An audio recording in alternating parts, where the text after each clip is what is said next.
கர்த்தருக்குள் அன்பான அன்பு உள்ளங்களை, இந்த காலை வேளையிலும் ஒரு புதிய வாக்குத்தத்தத்தோடு இந்த நாளிலும் உங்களை நான் சந்திப்பதில் நான் மிக்க மகிழ்ச்சி அடைகிறேன். இந்த நாளிலும் வெள்ளிக்கிழமை 10ஆம் தேதி 10வது மாதம் 2025 ஆண்டு.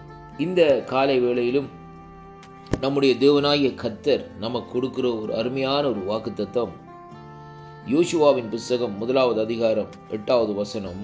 ஆண்டவருடைய வார்த்தை சொல்லுகிறது, இந்த நியாயப்பிரமாண புஸ்தகம் உன் வாயை விட்டு பிரியாதிருப்பதாக, இதில் எழுதியிருக்கிறவர்களின் படி எல்லாம் நீ செய்ய கவனமாயிருக்கும்படி இரவும் பகலும் அதை தியானித்து கொண்டிருப்பாயாக. அப்பொழுது உன் வழியை வாய்க்க பண்ணுவாய், அப்பொழுது புத்திமானாய் நடந்து கொள்ளுவாய் என்று சொல்லி இந்த வார்த்தை இந்த நாட்களிலே நமக்கு சொல்லுகிறதை பார்க்கிறோம்.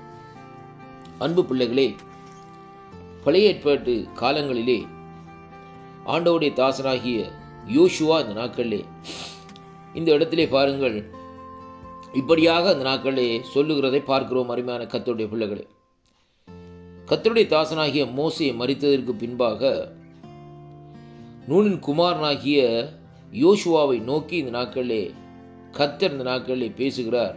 அவர் இந்த வார்த்தைகளை ஜனங்களுக்குள்ளே இந்த நாட்களை அறிவிக்கிறதை அங்கே காணக்கூடியதாக இருக்கிறது. இந்த நியாய பிரமாணத்தின் புஸ்தகங்கள் என்று சொல்லப்படுகிற காரியம், அருமையான கர்த்தருடைய பிள்ளைகளே, பழைய ஏற்பாட்டில் உள்ள காரியத்தை குறித்து, அந்த நியாய பிரமாணத்தை குறித்து இந்த நாட்களிலே சொல்லப்படுகிறதை பார்க்கிறோம். ஆனாலும் பாருங்கள், அந்த புஸ்தகங்களில் அந்த புஸ்தகம் வாயை விட்டு பிரியாதிருப்பதாக, இதில் எழுதியிருக்கிறவர்களை எல்லாம் நீ கவனமாய் செய்யும்படிக்கு இரவும் பகலும் அதை இந்த நாட்களிலே தியானித்து கொண்டிருப்பாய். இருக்கிறவர்களிலே உன் வழியை வாய்க்க பண்ணுவாய், அப்பொழுது புத்திமானாய் நடந்து கொள்வாய். அருமையான அன்பு பிள்ளைகளே, கர்த்தருடைய வேதத்திலே பிரியமாய் இருந்து இரவும் பகலும் அந்த வார்த்தையை தியானிக்கிற மனுஷனுடைய வாழ்க்கையிலே தேவன் அங்கே ஒரு மகிமையான காரியத்தை செய்வார். செழிப்பை கொண்டு வருவார், ஆசீர்வாதத்தை கொண்டு வருவார், விடுதலையை கொண்டு வருவார், சமாதானத்தை கொண்டு வருவார் என்பதைத்தான் இன்றைக்கு நாங்கள் பார்க்க வேண்டும்.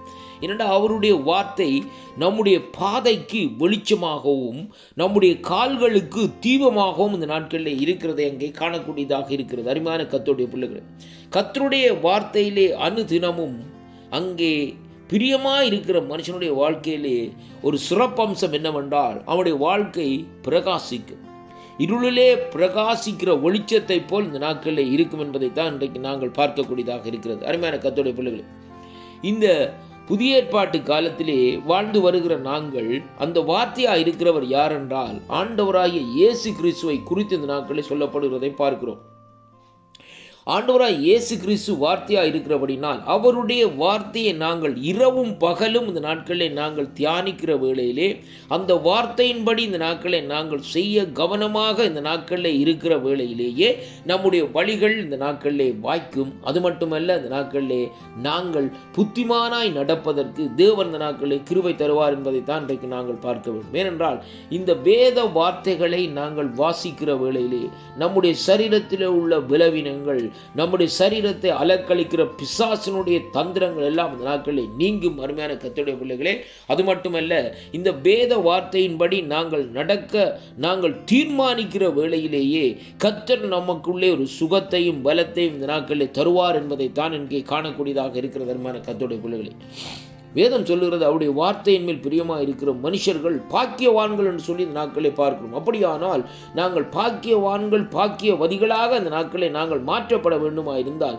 நம்முடைய ஒவ்வொரு கிறிஸ்தவனுடைய வாழ்க்கைக்கும் முதுகெலும்பாக இருக்கிற கர்த்தருடைய வார்த்தை இந்த நாட்களில் முக்கியமாக இந்த நாட்களில் இருக்கிறதை எங்கே பார்க்கிறோம். அருமையான கர்த்தருடைய பிள்ளைகளே, ஒரு தேவனை அறிந்த ஒரு கிறிஸ்தவனுக்குள்ளே கர்த்தருடைய வார்த்தையினுடைய வெளிச்சம் இல்லை என்றால் அவன் கிறிஸ்தவன் என்று அழைக்கப்படுவதற்கே சாத்தியக்கூறு இல்லை என்பதைத்தான் இன்றைக்கு நாங்கள் பார்க்கிறோம். அருமையான கர்த்தருடைய பிள்ளைகளே, கர்த்தருடைய வார்த்தையை அனுதினமும் பேச வேண்டும்.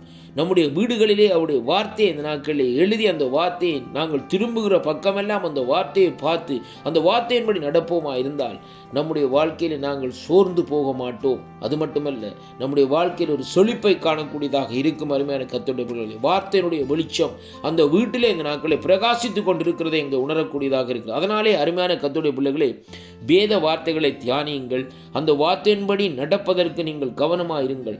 அப்பொழுது நாங்கள் இந்த நாட்களிலே புத்திமான்களாக நாங்கள் நடந்து கொள்வதற்கு கர்த்தர் இந்த நாட்களிலே நமக்கு இந்த நாட்களிலே உதவி செய்வார். அருமையான அன்பு பிள்ளைகளே, இந்த வேத வார்த்தை உங்களுடைய வாழ்க்கையிலே ஒரு ஜீவனை கொண்டு வரும், உங்களுடைய வாழ்க்கையில் ஒரு திருப்பத்தை கொண்டு வரும். வார்த்தைகளை விசுவாசியுங்கள். கர்த்தர் உங்களை நிறைவாக ஆசீர்வதிப்பாராக. ஆமேன், ஆமேன்.